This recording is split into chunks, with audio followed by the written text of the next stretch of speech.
Eu quero ler um texto com vocês, e assim, normalmente final de ano assim, né, a gente tem aquela tendência de dar aquelas palavras assim, de bênção, de vitória e tal. E aí eu orando a Deus, falei, Senhor, é o penúltimo culto do ano, o que o Senhor quer que eu fale para a igreja, que eu ministre para a igreja? E Deus colocou esse texto no meu coração. Eu até pensei, falei, poxa, mas esse texto aqui não é uma coisa assim legal, né, para terminar o ano. Tinha que ser uma coisa mais motivacional e tudo mais. Mas Deus colocou esse texto e eu gostaria que você prestasse bastante atenção, porque é palavra do Senhor. E eu acredito que isso aqui vai fazer muito sentido para a sua vida. Então o texto diz assim, Provérbios capítulo 29 e verso 23. O orgulho do homem o humilha, mas o de espírito humilde obtém honra. O orgulho do homem o humilha, mas o de espírito humilde obtém honra. Feche seus olhos. Senhor Jesus, nós estamos aqui, Senhor, nesse penúltimo culto do ano. E nós te agradecemos porque chegamos até aqui, Senhor. No meio de uma pandemia, no meio de tantos desafios, o Senhor nos deu a graça de chegarmos até aqui. E eu creio que cada pessoa que está aqui nessa noite, nesse domingo, não está em vão. Está porque o Senhor tem uma palavra para esse coração. Deus, tire toda a distração nesse momento, tire toda a preocupação, tire toda a ansiedade, e que o nosso foco, a nossa atenção, possa estar na exposição da Tua palavra, em nome de Jesus. Amém. Irmãos, todos nós oramos por bênção, oramos querendo algum milagre na nossa vida, querendo alguma conquista. E qual é o problema quando nós estamos desejando alcançar alguma coisa? Sabe qual é o problema? Falta de fé. Às vezes nós estamos, vamos pensar o seguinte, pensar assim, você está desejando comprar uma casa, decidiu lá, conversou com a família e tal, vamos comprar uma casa. E aí então, você começa a analisar a situação financeira, as vantagens, desvantagens, aonde que vai ser essa casa, por quem que vocês vão comprar, qual banco, enfim, vamos comprar uma casa. E aí começa a surgir a ansiedade. Poxa, será que vai dar certo? Será que nós vamos ter dinheiro para isso? Será que a gente vai conseguir pagar as parcelas? Se a gente financiar, nós vamos conseguir cumprir com o financiamento, porque se a gente não conseguir, uma parcela vai ficar em cima da outra e o negócio vai virar uma bagunça e nós vamos criar um problema gigantesco. E aí o homem começa a perder ali algumas noites de sono, começa a dormir mais tarde, preocupado, a mulher também começa a ficar ansiosa, aí se dá para fazer hora extra, já começa a fazer hora extra que nem desesperado, com medo de dar algum problema. E aí você vai tentando se ajustar. Mas aí então, qual é o problema disso tudo? A incredulidade, a falta de fé. A gente às vezes tem esse medo. Você pega um casal que está decidindo aí ter o primeiro filho, ou então descobre que está grávido, a mulher descobre que está grávida, e aí então começa a ter aqueles medos, né? Eu já ouvi bastante isso, poxa, mas será que a gente vai dar conta de cuidar? Será que a gente vai dar conta de sustentar? Será que vai isso? E se ficar doente, a gente precisa de um plano de saúde, a gente precisa disso, daquilo, tal. E um monte de preocupações, se de fato vão conseguir cuidar dessa criança. Irmãos, a questão esse é um problema para quem deseja alcançar uma bênção. Para quem deseja, o problema qual é? A incredulidade, a falta de fé. Mas o que eu quero falar nessa noite não é para aquelas pessoas que desejam alcançar uma bênção. O que eu quero falar nessa noite é para aquelas pessoas que já alcançou uma bênção. O que você faz depois que você já alcançou aquilo que você queria? Como você se comporta? Essa que é a questão, e eu vejo poucas pessoas falando sobre isso. Então todo mundo o tempo todo, você consegue, vai em frente, tenha fé, acredite nos seus objetivos, você é campeão, você é valente, você é tudo, e vamos em frente. Beleza, conseguiu, conquistou, conseguiu o filho nasceu bem, estava com medo do filho nascer com algum problema, o filho não nasceu com nenhum problema, está saudável, está bem, está conseguindo criar a criança, conseguiu comprar casa, conseguiu entrar no emprego dos sonhos, conseguiu passar no vestibular, conseguiu alcançar vários objetivos. Beleza, e agora? Né? O famoso pós-bênção. E depois da bênção? Como que faz? Que é onde eu percebo que um monte de gente estraga as bênçãos que recebeu do Senhor. Eu lembro que eu ouvi uma vez uma pregação que se chamava assim, bênçãos que se tornam maldição. É mais ou menos essa ideia, de pessoas que receberam uma bênção, não souberam administrar essa bênção, não souberam cuidar dessa bênção, e agora que estão com a bênção na mão, se perdem, estragam. Eu quero, para sustentar o que eu estou falando para você, para sustentar a minha ideia aqui, eu quero dar alguns exemplos, 3 exemplos para você, de 3 homens que viveram isso. Eles receberam a bênção e não souberam cuidar dessa bênção. A pergunta que eu faço para você é o seguinte: você orou para receber uma bênção. Você recebeu. Como você tem tratado isso? O que você tem feito com isso? Eu acho isso muito importante e nós precisamos pensar sobre isso. Nós precisamos analisar. O primeiro caso é o caso do Sansão, um personagem bíblico que foi escolhido por Deus para se tornar um grande líder de Israel. Sansão, a Bíblia diz que ele tinha uma força descomunal, fora do comum. Era um homem muito forte. Tanto é que a Bíblia relata que num determinado momento da vida de Sansão, ele conseguiu derrotar 1000 homens sozinho.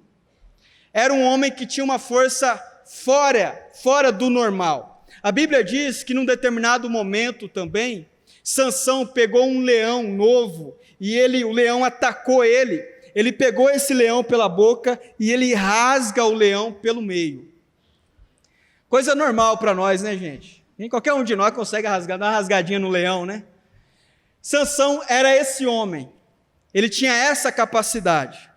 Só que a Bíblia diz que Sansão, no começo da sua vida, antes de nascer, um anjo do Senhor apareceu aos pais de Sansão, dizendo que ele era um homem escolhido por Deus para trazer liberdade para o povo de Israel. Sansão já nasceu com um talento. Olha só que interessante isso. Ele já nasceu com um talento, ele já nasceu com um ministério. Isso é importante porque muitos de nós já nascem com um talento. Muitos de nós já nascem com um ministério. Sansão nasceu com esse talento. Já nasceu abençoado. Mas o que Sansão fez depois da bênção? O que Sansão fez? Foi extremamente desrespeitoso com Deus. Não temia ao Senhor. A Bíblia diz que os povos judeus tinham que casar só com mulheres que pertenciam ao povo de Israel. Sansão olhou para um outro povo, para os filisteus, e falou assim: não, eu encontrei uma mulher lá nos filisteus e eu quero casar com ela. E aí o pai de Sansão falou assim para ele: meu filho, você não sabe que a lei do Senhor nos orienta a casar com mulheres que são do povo de Israel? Sansão olhou para o pai dele e falou assim: pai, eu não quero nem saber, eu quero aquela mulher, e ponto final. Se você for ler a história de Sansão, você vai perceber que o casamento com essa mulher se tornou uma verdadeira tragédia, deu em morte e tudo mais no dia do casamento. Acontece que Sansão, não contente com vários erros que ele cometeu na vida, ele se envolve com uma prostituta chamada Dalila. E essa prostituta recebe uma oferta para tentar desvendar da onde vinha o poder de Sansão, porque ele era muito forte. Ele era um homem muito forte, fora do comum. Então esses filisteus olharam para essa prostituta e ofereceram dinheiro para ela, falaram assim: olha, vai lá, dorme com Sansão e tenta descobrir da onde está vindo essa força que ele tem. E aí essa mulher vai, se deita com o Sansão e ela começa a perguntar, ficar ali no pé dele perguntando várias vezes da onde que vem a força. E aí a Bíblia diz que Sansão brincava com ela, ele enganava ela, falava que a força vinha de um negócio nada a ver, aí eles iam tentar pegar Sansão, ele escapava porque ele tinha mentido para ela. E aí ela vai começando a fazer ali uma certa chantagem psicológica com Sansão, até que chegou num determinado momento que Sansão, ele conta a verdade para a mulher, para Dalila. E ele diz que a força dele é um pacto que aconteceu com Deus, os pais, desde a infância, e que estava no cabelo dele. O cabelo de Sansão era muito longo e não poderia ser cortado. Então a mulher descobre isso, e ela fala para os soldados. E à noite, a Bíblia diz que Sansão dormiu nos braços de Dalila, enquanto um outro soldado vinha e cortava os cabelos de Sansão. Só que Sansão, ele estava tão cheio de si, tão cheio de ego, porque ele de fato era um homem mais forte naquele momento. Não tinha ninguém para bater em Sansão, não tinha ninguém para lutar de igual para igual com Sansão. E ele achou que ele falando isso, se caso cortassem o cabelo dele, também não iria ter problema nenhum. A força de Sansão não estava mais em Deus, mas Sansão, por algum motivo, começou a acreditar que a força estava nele mesmo. Era ele que era forte, não era o Senhor que fazia ele forte, mas era ele. Então, cortaram o cabelo de Sansão, e aí acontece um episódio muito triste, lá em Juízes, capítulo 16 e verso 20. Olha só o que diz o texto. Então ela chamou a Dalila: Sansão, os filisteus estão atacando. Ele acordou do sono e pensou: sairei como antes e me livrarei. Ele pensou: eu vou bater nesses caras de novo. Já bati várias vezes, tentaram me pegar de um monte de jeito, mas eu vou bater neles de novo. Só que acontece o seguinte: das outras vezes, Sansão não tinha mexido com o pacto dele em relação a Deus, mas agora ele mexeu, ele falou do cabelo, e no cabelo dele não poderia passar navalha. Sansão então levantou cheio de confiança e disse: sairei como antes e me livrarei, vou bater nesses homens todos. Mas não sabia que o Senhor o tinha deixado. Olha só que interessante.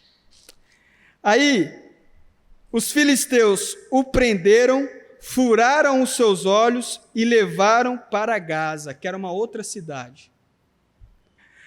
Olha só que interessante, um homem que nasceu com talento, com uma capacidade maravilhosa, com uma força incrível, com um chamado incrível, ele foi escolhido por Deus para ser o líder de Israel.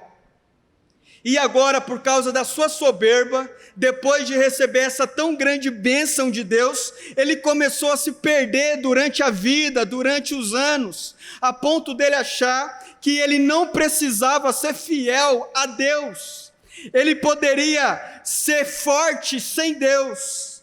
Ele seria capaz de ser esse grande homem sem Deus. E ele levantou para bater nos soldados, mas o texto diz em Juízes: Sansão não sabia que o Senhor o tinha deixado. Olha que coisa triste. Olha que coisa triste. O Senhor deixou. Lá no começo, Deus escolheu ele. Lá no começo, Deus abençoou, chegou no pai, chegou na mãe, falou assim: olha, esse menino será uma bênção, esse menino será o libertador de Israel.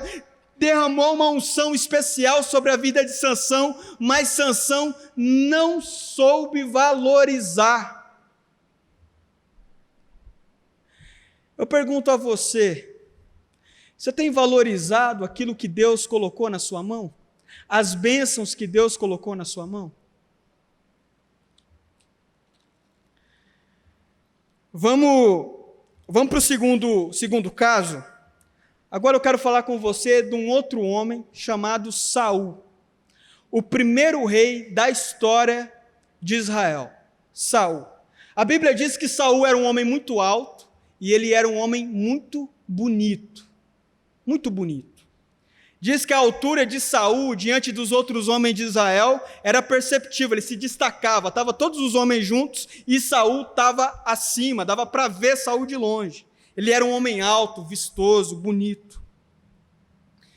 Deus escolheu Saul quando ele ainda era desconhecido, jovem, desconhecido, ninguém dava a mínima para ele, mas Deus deu um chamado para Saul, deu um ministério para Saul.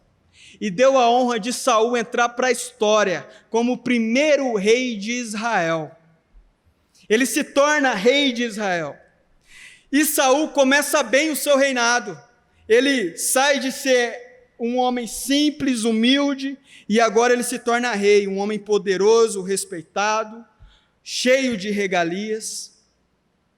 Mas Saul começa, com o passar dos anos, a se perder, a agir de qualquer jeito, como se ele não precisasse mais de Deus, como se o poder dele estivesse com ele e não com Deus. Saul recebeu uma bênção. Qual é a bênção de Saul? Se tornar rei de Israel. Mas Saul não soube valorizar essa bênção. Num determinado momento, Saul demonstra um desrespeito com as coisas do Senhor, ele começa a se afastar do Senhor, ele demonstra falta de submissão a Deus. Falta de submissão. Então, também tem uma sentença dura para Saul. 1 Samuel capítulo 15 e verso 17. Se você pode, abra sua Bíblia.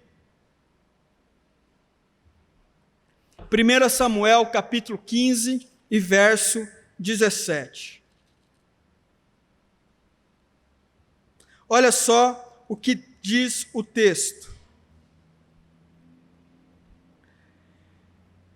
E o profeta Samuel disse: embora pequeno aos seus próprios olhos, você não se tornou líder.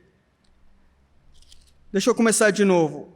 O profeta Samuel diz: embora pequeno aos seus próprios olhos, você não se tornou líder das tribos de Israel? O profeta Samuel está perguntando para Saul: olha, Saul, você lembra lá no começo, você era jovem ainda, nem você acreditava que você ia chegar tão longe. Nem você acreditava. O profeta Samuel está dando um puxão de orelha em Saul.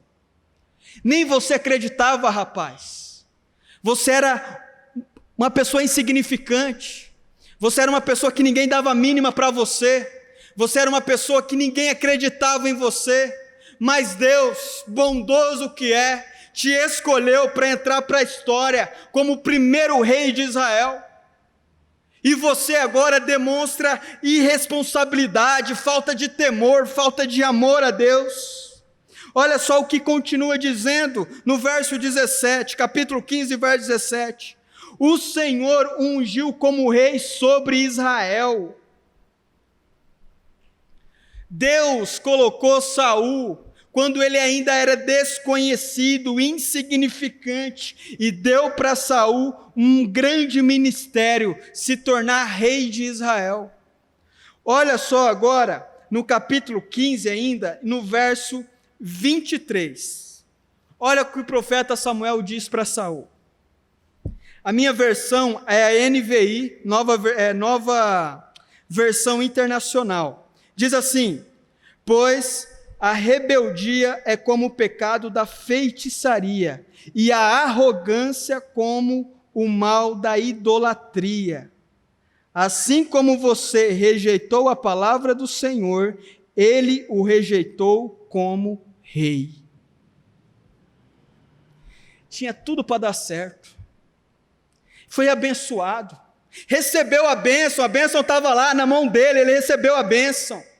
Quando ninguém acreditava em Saul, quando todo mundo achava ele uma pessoa insignificante, Deus foi lá e abençoou e deu a ele o reino de Israel. Sabe o que Saul fez? Jogou na lata de lixo, por causa do orgulho, do ego, por achar que era ele que estava fazendo, por achar que era ele que era capaz, por achar que era ele que era muito articulado, muito político, sabia o jogo político. E ele se esqueceu que não era ele, mas era Deus que escolheu ele para ser rei de Israel. Irmãos, você vai percebendo, eu vou citar só um último exemplo agora, mas eu poderia citar inúmeros outros. Você vai percebendo a quantidade de pessoas que oraram, que buscaram, que pediram para ser abençoadas por Deus, foram abençoadas por Deus e muito, e jogaram na lata de lixo. Perderam, se perderam. Sansão é o primeiro exemplo disso. Saul é o segundo exemplo disso. Olha só, assim como você rejeitou a palavra do Senhor, Deus o rejeitou como rei.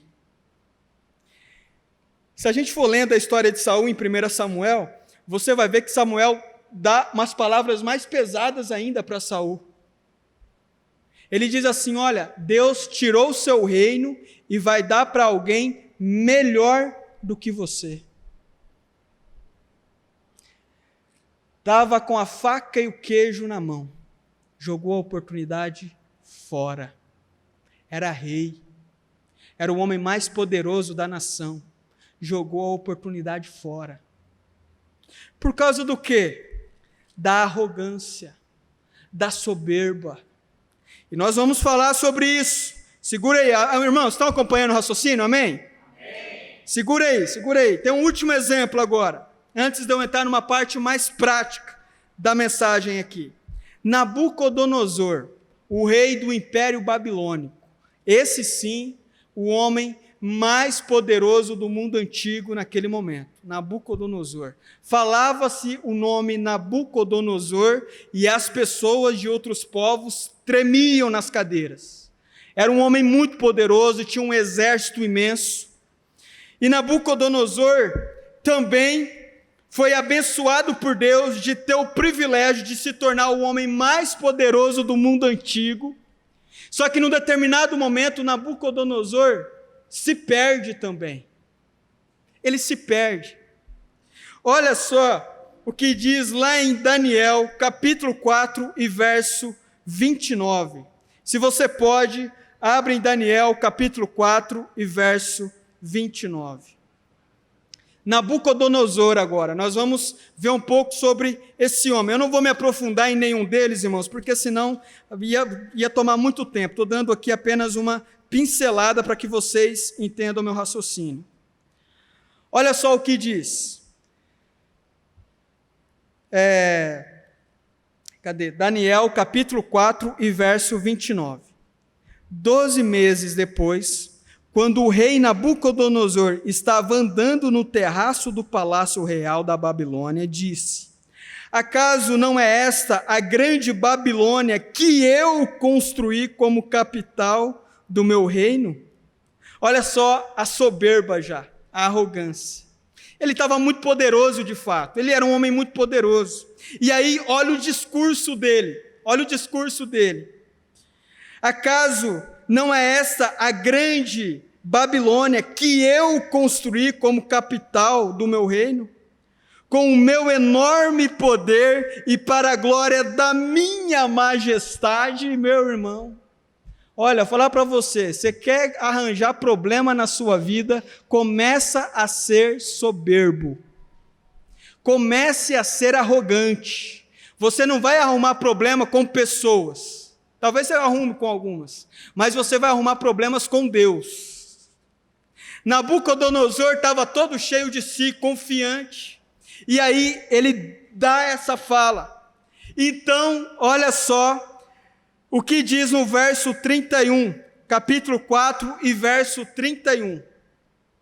As palavras ainda estavam nos seus lábios quando veio do céu uma voz que disse: é isso que está decretado quanto a você, rei Nabucodonosor. Sua autoridade real lhe foi tirada. Nossa, irmãos, como que isso acontece com um monte de gente o tempo todo? Eu estou dando para você aqui exemplos da Bíblia, assim, para ficar bem claro para você, mas isso acontece o tempo todo, com a gente inclusive, com você inclusive, pode acontecer, se já não aconteceu, de em algum momento você começar a achar que você é autossuficiente, que você é o bom. Tome cuidado com isso. As palavras de Nabucodonosor ainda estavam nos lábios.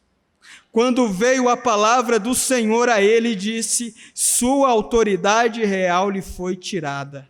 Você, verso 32, você será expulso do meio dos homens, viverá com os animais selvagens e comerá capim como os bois. Passarão 7 tempos até que admita que o Altíssimo domina sobre os reinos dos homens e os dá a quem quer. Olha que interessante isso.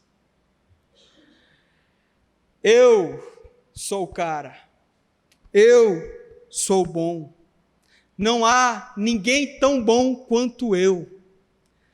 Você quer arruinar a sua vida? Comece a ter esse discurso nos seus lábios. Você quer arrumar problema? Comece a ter discurso. Comece a ter esse discurso lá na sua casa. Comece a ter esse discurso lá na sua casa. Comece a ter esse discurso lá no seu trabalho. Comece a ter esse discurso com você mesmo, sem ninguém ouvir, mas Deus conhece o seu coração. Vai arrumar problema, meu irmão. E Deus, Ele não poupou Sansão, Ele não poupou Saul, Ele não poupou Nabucodonosor, e provavelmente não vai poupar você, se a arrogância tomar conta do seu coração. Deus despreza os soberbos. Deus despreza os arrogantes. Deus despreza as pessoas que acham que são autossuficientes. O texto que nós lemos em Provérbios, capítulo 29, verso 23, diz: o orgulho do homem o humilha, mas o de espírito humilde obtém honra. Irmãos, todos nós nascemos com algumas habilidades. E eu vou dar alguns exemplos para você aqui. Por exemplo, tem gente que nasce com uma habilidade para um determinado esporte, ou para uma determinada profissão, uma determinada área do mundo das artes. Cada um nasce com um talento. Tem gente que nasce com a beleza. Tem gente que nasce com uma beleza que você vê que é algo especial dado por Deus. Tem gente que não. Tem gente que não. Tem gente que tem que dar uma arrumadinha aqui e ali para ver se dá uma consertada. Mas tem gente que você vê que Deus deu essa beleza para a pessoa. Deus fez algumas pessoas nascerem em berço de ouro. Deus deu para algumas pessoas um talento em um determinado esporte que é fora do comum. Tem gente que joga vôlei, joga futebol como qualquer outro, como ninguém. Você pode treinar 300 anos e você não vai jogar futebol que nem aquela pessoa. Ela nasceu com aquilo ali. Nasceu. Aí então, começa a acontecer a soberba no coração. Eu vou dar um exemplo bem prático para você. Pensa num homem bonito, um homem muito bonito. E aí uma moça simples, talvez não tão provida de beleza assim, ela se aproxima desse homem, ela, sei lá, se apaixona por ele, quer ter um relacionamento com ele, constituir família com ele e tal. E aí ele tem consciência que ele é muito bonito, ele sabe disso. E aí ele olha para essa moça, que é simples, não é tão bonita assim, meio tortinha e tal. Ele olha para essa moça e diz assim, meu Deus do céu, essa menina está com a cabeça na onde? Aonde já se viu essa menina querer alguma coisa comigo? Imagina. E aí então, ele pega o celular dele e mostra as fotos para os amigos. Olha aqui, rapaz, a mensagem que ela mandou. A menina está ficando doida, cara. Olha só a mensagem que ela mandou para mim. Olha aqui, dando indireta para mim, querendo namorar comigo e tal. Olha que absurdo, onde já se viu eu namorar com uma menina desse jeito? E aí ele começa a ser arrogante na sua postura. Ele começa a ser arrogante no seu comportamento. Acontece que um dia esse homem bonito, ele vai encontrar uma mulher para casar. Só que não vai ser direcionado por Deus, vai ser direcionado pela sua vaidade, pela sua arrogância. E ele vai lá, escolhe uma mulher de acordo com a sua vaidade, que ele acha que combina com ele, vai lá, escolhe essa mulher, casa e tem um casamento desgraçado de ruim. Por que isso acontece? Porque Deus despreza o soberbo. Com as mulheres não é diferente. Não é diferente. Uma mulher muito bonita, às vezes um homem meio torto, tal, se aproxima dela, e aí ela olha para aquele homem com um olhar de desdém. Assim, onde já se viu? E aí mostra para as amigas, fala do rapaz, desdenha o rapaz, tira sarro do rapaz, onde já se viu esse rapaz querer namorar comigo? Para com isso. Soberba no coração. Ela recebeu algo especial de Deus, que é o quê? A beleza. Só que ela não está sabendo lidar com isso que ela recebeu de Deus, e ela está sendo arrogante, soberba. Então um dia ela resolve escolher um rapaz para casar, e ela vai escolher um rapaz para casar não de acordo com a vontade de Deus, mas ela vai escolher um rapaz para casar de acordo com a sua própria vaidade. E então ela escolhe esse rapaz de acordo com a sua vaidade, casa e tem um casamento miserável. Por que isso acontece? Porque Deus despreza o soberbo. Deus despreza. Quantos atletas nós vemos que começam a crescer nas suas carreiras profissionais e tal, e de repente começam a ficar soberbos, os seus próprios colegas de profissão começam a falar que ele está diferente, está com um comportamento muito estranho, e de repente esse cidadão começa a cair e nunca mais levanta.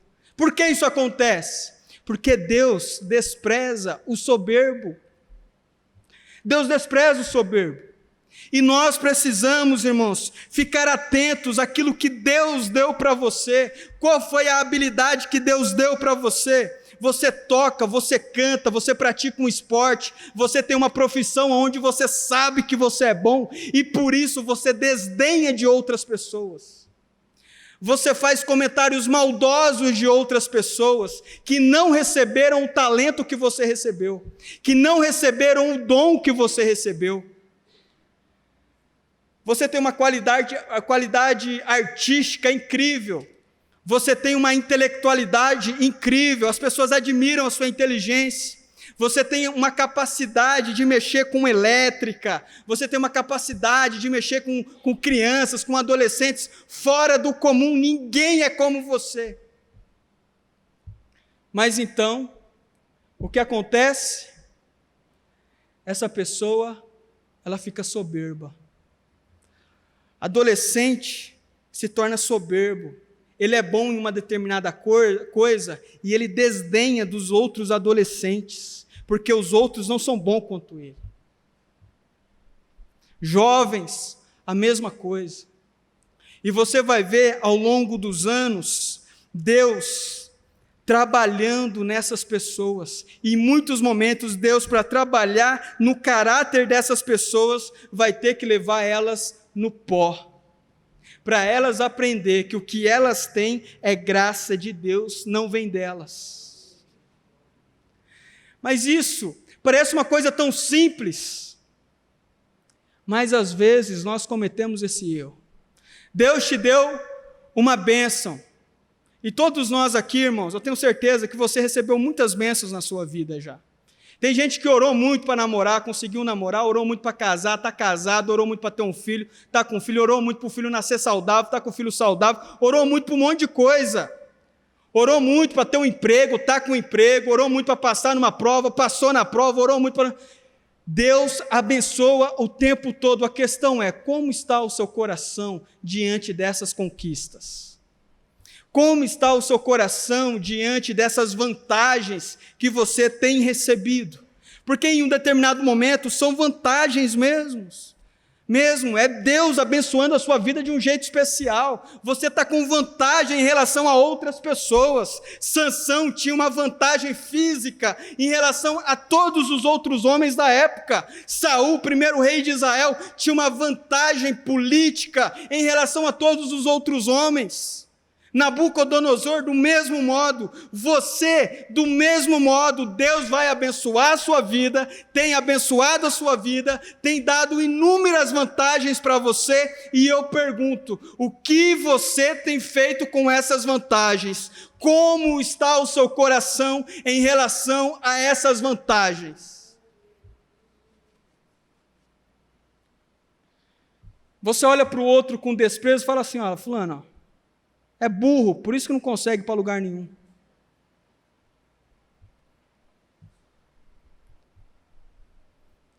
Desprezo. Como se, por causa da minha estratégia, por causa da minha jogada, por causa da minha... eu consegui chegar. É Deus. É graça de Deus. É Deus abençoando o homem. É por isso que em Mateus capítulo 5 e verso 3... Jesus diz, bem-aventurado os pobres de espírito, porque deles é o reino dos céus. O que é isso? O pobre de espírito, para ficar de um modo bem claro para você entender, é aquilo que João Calvino diz. Ele diz assim, olha, tudo aquilo que há de bom em mim vem de Deus, e tudo aquilo que há de ruim em mim é meu mesmo. Então João Calvino sabe, olha, vocês têm me admirado por causa dos meus livros, a minha capacidade de escrever vem de Deus. Vocês têm me admirado por causa da minha pregação, a minha capacidade de pregação vem de Deus. Vocês têm me admirado pela minha influência na Reforma Protestante aqui em Genebra, essa influência vem de Deus. Tudo que há de bom em mim vem de Deus, tudo que há de bom em você vem de Deus. Mas tudo que há de ruim em você, vem de você mesmo. A inveja, o egoísmo, a vaidade, a arrogância, a calúnia, tudo aquilo que há de ruim. E João Calvino, mesmo sendo um pastor admirado na sua época, ele reconhece isso. E ele diz, vem de mim. Por isso Jesus disse, bem-aventurado os pobres de espírito. Por quê? Porque sabem que não tem nada para oferecer a Deus. E eles vão diante de Deus em humildade, dizendo assim, Senhor, eu vou até o Senhor com as mãos vazias, porque eu não tenho nada para te oferecer. Porque tudo aquilo que há de bom em mim foi o Senhor mesmo que deu. Eu poderia te oferecer um grande livro que eu escrevi, mas foi o Senhor que me capacitou. Eu poderia te oferecer uma grande canção, mas foi o Senhor que me inspirou. Eu poderia te oferecer o meu dinheiro, mas foi o Senhor quem deu. Tudo o que há em mim foi o Senhor que deu. O que eu tenho para te dar, Senhor, são apenas as minhas mazelas, os meus pecados, as minhas dores, as minhas angústias, os meus medos. Eu só tenho isso para oferecer. Irmão, sabe qual é a maravilha disso tudo? É justamente essas pessoas que Deus gosta de usar. As pessoas que reconhecem que não tem nada para oferecer para Deus. E Jesus diz, bem-aventurado. O significado desse termo bem-aventurado é feliz. Felizes são aqueles que reconhecem que não tem nada para oferecer a Deus. Bem-aventurados pobres de espírito, porque deles é o reino dos céus. Meus irmãos, eu digo isso para vocês, porque uma coisa eu tenho no meu coração, e eu creio nisso. Se você crê, toma posse dessa palavra aí. Eu creio que o ano de 2022 vai ser um ano maravilhoso para a sua vida. Eu creio que você vai conseguir conquistar coisas importantes para a sua vida. Eu creio nisso. E Deus é bom, Deus abençoa, Deus dá, Deus é um Deus generoso, Ele dá para os seus filhos, Ele abençoa os seus filhos, mas a questão é, o que você vai fazer quando você for abençoado? Você vai ser arrogante? Você vai ser soberbo? Você vai se esquecer de Deus? Igreja agora é uma vez no ano. Oração só quando alguém da família estiver doente. Você vai se esquecer de Deus quando você receber aquilo que você tanto tem buscado, pedido, sonhado? Porque a tendência nossa é o seguinte: nós queremos Deus, até o momento que Ele dá aquilo que nós queremos, então nós vamos embora, como filhos ingratos que não amam o Pai. Que nós possamos ser filhos que amam o Pai, não por aquilo que Ele pode nos dar, porque Ele é bom e Ele sempre abençoa os seus filhos, mas nós amamos o nosso Deus, o nosso Pai, por aquilo que Ele é. Um Deus santo, um Deus justo, um Deus perfeito, um Deus de amor, um Deus misericordioso. E para terminar, quero ler um último texto que está lá em Salmos, capítulo 51 e verso 10, onde Davi, ele fala uma coisa muito importante. Salmo 51, verso 10.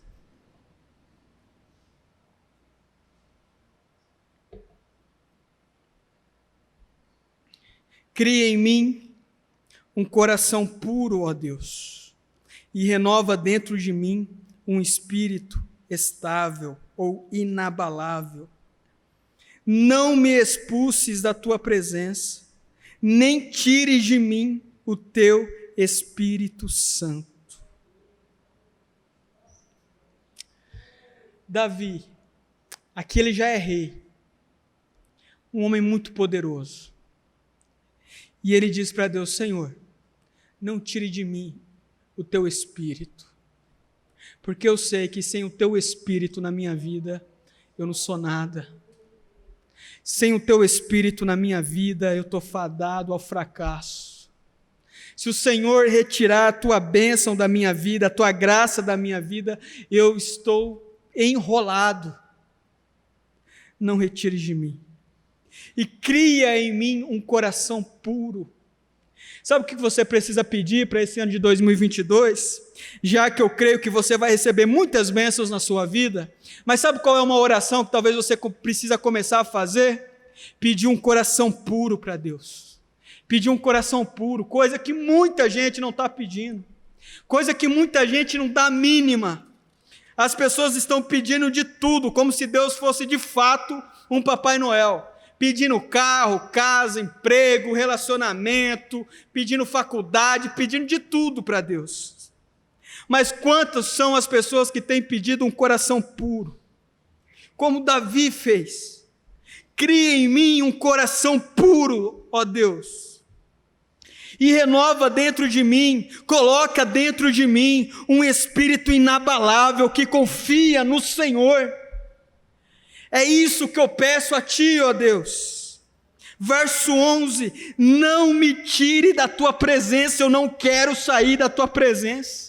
Não me deixe ficar perdido por aí, não me deixe ficar perdido no meio desses monte de gente influente do reino de Israel, não deixe que eu me perca diante de tanta influência, diante de tanto poder. Não me expulse da tua presença, nem tires de mim o teu Santo Espírito. Quantas vezes você já orou pedindo para Deus não tirar de você o Santo Espírito dele? Nessa noite, eu acho que é o que nós precisamos urgentemente.